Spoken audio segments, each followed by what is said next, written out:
আমি দেখবো তখন এখন তোমাদের ভারতের সংবিধান ভাগ 3 আর্টিকেল 12 থেকে 35 তোমাদের হয়েছিল আর্টিকেল 22 পর্যন্ত। এখন দেখবো আর্টিকেল 23। আর্টিকেল 23 আর্টিকেল 23 আর্টিকেল 23 বলা হয়েছে বলদ শ্রম বেকারী মানব দোষকারী। বলদ শ্রম শ্রম বেকারী মানব দোষকারী মানব মানব দোষকারী বলশ্রম বেকারী মানব দোষকারী। বলশ্রম মানে হচ্ছে জোরপূর্বক জোরপূর্বক জোরপূর্বক জোরপূর্বক। আর বেকারি মানে হচ্ছে জোর জোর করে জোর। বেকারি মানে জোর। মানব তস্করি মানে হচ্ছে কোনো মানুষকে কিনতেও পারবে না আবার বেচতেও পারবে না। কোনো মানুষকে কোনো মানুষকে মানুষকে কিনতে পারবে না। কোনো মানুষকে কিনতে পারবে না কিনতে পারবে না পারবে না আবার বেচতেও পারবে না বেচতেও বেচতেও পারবে না পারবে না। আর্টিকেল 23 বলা আছে বলশ্রম বেকারী মানব তস্করি মানে কোনো মানুষকে জোর করে কাজ করানো যাবে না আর কোনো মানুষকে কিনে বেচতেও পারবে না। Article 24 article 24 article 24 article 24 article 24 বলা হয়েছে যে 14 বছরের শিশুর ভবিষ্যৎ খারাপ করা যাবে না। যেমন খননের কাজে লাগানো যাবে না, কারখানায় লাগানো যাবে না, কোনো ঝুঁকিপূর্ণ কাজ করা যাবে না। যদি এইগুলোকে করে তখন সুপ্রিম কোর্ট ডাইরেক্ট অ্যাকশন নিয়ে নেবে।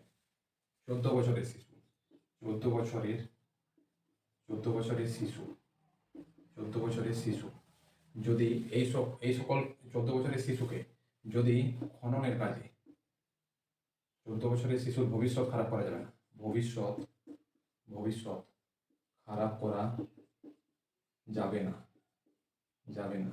14 বছরের শিশুর ভবিষ্যৎ খারাপ করা যাবে না। যেমন খননের কাজে খননের কাজে খননের কাজে খননের কাজে লাগানো যাবে না। কারখানায় লাগানো যাবে না। কারখানায় কারখানায় লাগানো যাবে না লাগানো যাবে না যাবে না। 3 নম্বর হচ্ছে ঝুঁকিপূর্ণ কাজ করা যাবে না। ঝুঁকিপূর্ণ ঝুঁকি ঝুঁকিপূর্ণ কাজ করা যাবে না। ঝুঁকিপূর্ণ কাজ করা যাবে না। 14 বছরের শিশুর ভবিষ্যৎ খারাপ করা যাবে না। খননের কাজে মানে কয়লা খাদানে, বালি খাদানে, পাথর খাদানে এইসব জায়গায় বা কোনো কোম্পানিতে 14 বছরের শিশুকে কাজে লাগানো যাবে না। কারখানাতেও কাজে লাগানো যাবে না। ঝুঁকিপূর্ণ কাজ করানো যাবে না। যদি এইগুলোকে করে তখন সরকার সরকার direct supreme court direct action নেবে। এবং যদি কোনো কারখানার মধ্যে পাওয়া যায় তখন একটি সুপ্রিম কোর্ট একটি পেনাল্টি জারি করবে। তখন একটি পেনাল্টি জারি করবে। আর্টিকেল 25 বলা হয়েছে অন্তাকরণ। আর্টিকেল 25 আর্টিকেল 25 অন্তাকরণ অন্তাকরণ অন্তাকরণ মানে আপনি কোন সায়েন্স কোন সায়েন্স কোন সায়েন্স কোন সায়েন্স মানে আপনি যে কোনো ধর্মতে যেতে পারেন বা আপনি যে কোনো ধর্ম মানতে পারেন। আপনি যে কোনো ধর্মতে যেতে পারেন। আপনি আপনি যে কোনো ধর্মতে যেতে পারেন যেতে পারেন বা যে কোনো ধর্ম মানতে পারেন।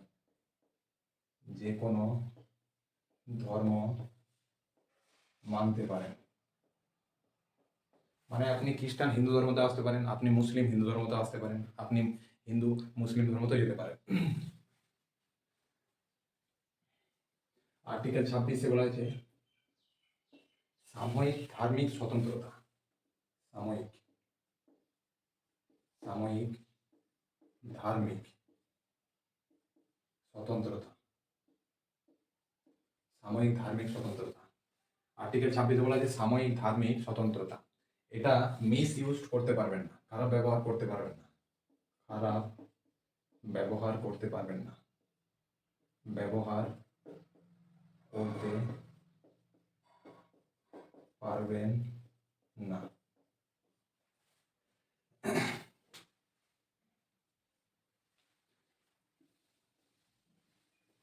আর্টিকেল 27 বলা হয়েছে, আর্টিকেল 27 বলা হয়েছে ধার্মিক সংস্থানে রাখার টাকার উপর সরকার ট্যাক্স নিতে পারবে না। যেমন তামিলনাড়ুতে তিরুপতি বালাজি মন্দিরে অনেক টাকা আছে, সেই টাকাতে সরকার ট্যাক্স নিতে পারবে না। বিহারের একটি মন্দিরে অনেক টাকা হয়, সেখানেও সরকার ট্যাক্স নিতে পারবে না। ধার্মিক ধার্মিক সংস্থানের টাকার উপর সরকার ট্যাক্স নিতে পারবে না। ধার্মিক সংস্থানের টাকার সংস্থার টাকায় সরকার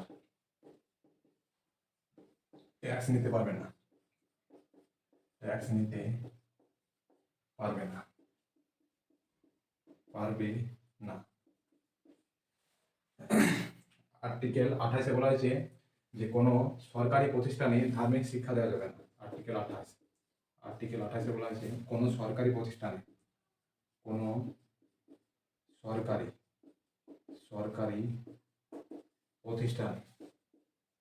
প্রতিষ্ঠানে ধার্মিক শিক্ষা দেওয়া যাবে না, ধার্মিক শিক্ষা দেওয়া যাবে না, শিক্ষা দেওয়া যাবে না, দেওয়া যাবে না। মানে কোনো সরকারি স্কুল, কোনো কলেজে, সরকারি হয়, ওই জায়গাতে কোনো ধর্মের শিক্ষা দেওয়া যাবে না। আর্টিকেল 29 বলে, আর্টিকেল 29 বলে যে কোনো সরকারি প্রতিষ্ঠানে কেউ হিন্দু ধর্মের, কেউ মুসলিম ধর্মের, অথবা কেউ হিন্দি বলে, কেউ বাংলা বলে, কেউ ইংলিশ বলে, সেই জায়গাতে ভেদভাব করা যাবে না, ভেদভাব করা যাবে না, ভেদভাব করা যাবে না, যাবে না। আর্টিকেল 30 বলে, আর্টিকেল 30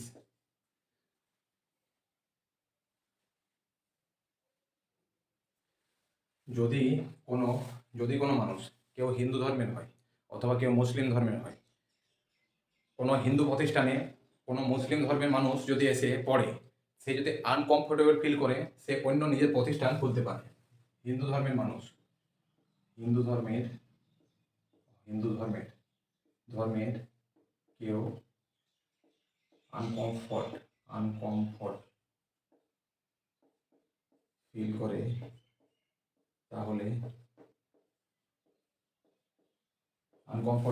তাহলে সে নিজের প্রতিষ্ঠান খুলতে পারে, সে নিজের প্রতিষ্ঠান খুলতে পারে,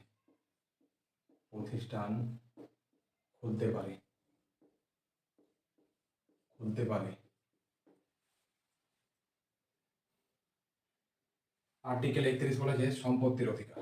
আর্টিকেল 31 সম্পত্তির অধিকার,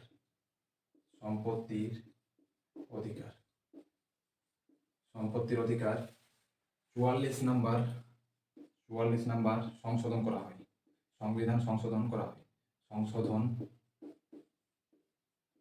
হয়, আর্টিকেল 44 নাম্বার সংবিধান সংশোধন করা হয় এবং সম্পত্তির অধিকারকে 300 কয়ে রাখা হয়। আর্টিকেল 32 বলা হচ্ছে সংবিধানের উচ্চার,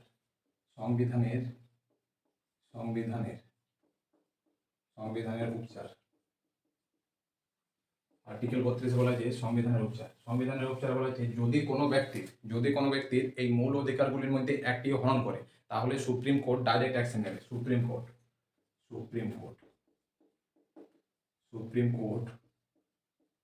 ডাইরেক্ট অ্যাকশন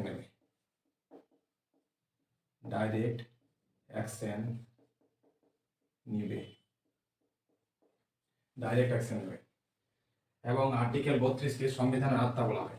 আর্টিকেল 32 সংবিধানের আত্মা বলা হয়, বিধানের আত্মা বলা হয়। আর্টিকেল 32কে সংবিধানের আত্মা বলা হয়। আর্টিকেল 32 5টি রিট জারি করে। আর্টিকেল 32 5টি রিট জারি করে। বন্দি প্রত্যক্ষকরণ, পরমাদেশ প্রতিষেধ আর উপসেধ।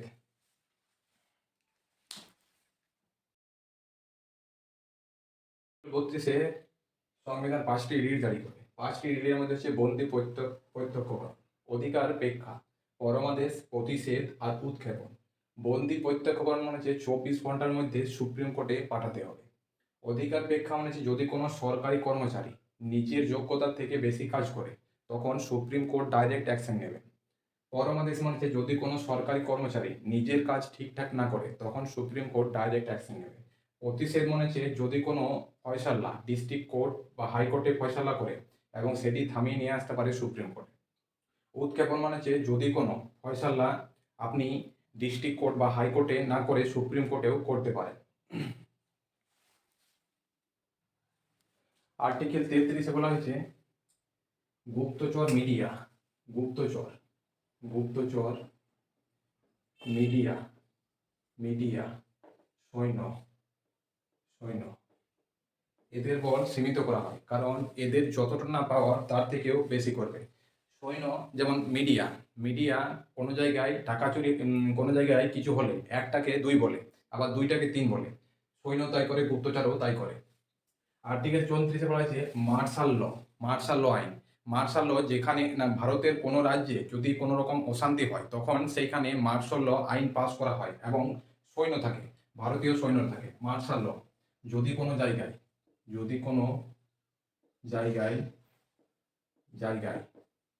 জায়গায় অশান্তি হয় তখন মার্শাল ল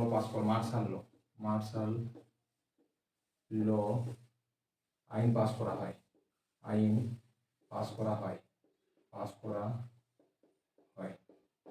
তখন মার্শাল ল আইন পাস করা হয়। আর্টিকেল 35-এ বলা হয়েছে সংসদ মূল অধিকার কেমন করে লাগু করে, কিভাবে সংসদ মূল অধিকারের আইন তৈরি করে। আর্টিকেল 35-এ বলা হয়েছে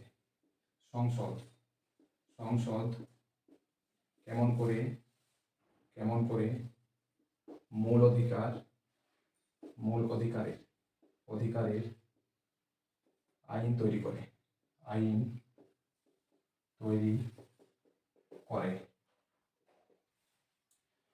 আর্টিকেল 33 বলেছে গুপ্তচর মিডিয়া সৈন্য এদের পাওয়ার, এদের শক্তি সীমিত রাখা হয়, কারণ এদের যতটা করার তার থেকেও বেশি করে। আর্টিকেল 34 বলেছে মার্শাল ল যদি কোনো জায়গায় অশান্তি হয় তখন মার্শাল ল আইন পাস করা হয়। আর্টিকেল 35 বলেছে সংসদ কেমন করে মূল অধিকার এর আইন তৈরি করে।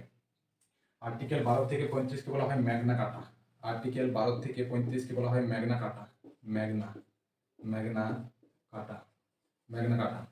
মূল আর্টিকেল 12 থেকে 35 বলা হয় ম্যাগনা কাটা। আমেরিকার মূল অধিকার আমেরিকার সংবিধান থেকে নেওয়া হয়। আমেরিকার সংবিধান থেকে নেওয়া হয়। আমেরিকার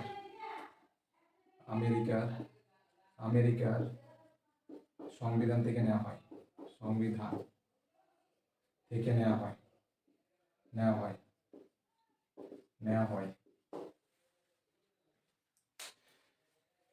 আজ তোমাদের ভাগ 3 শেষ, আর্টিকেল 12 থেকে 35 শেষ। কালকে দেখবো DPSP, direct of principal state. কালকে হবে 36 থেকে 51। ক্লাস আজকের এখানে শেষ করছি।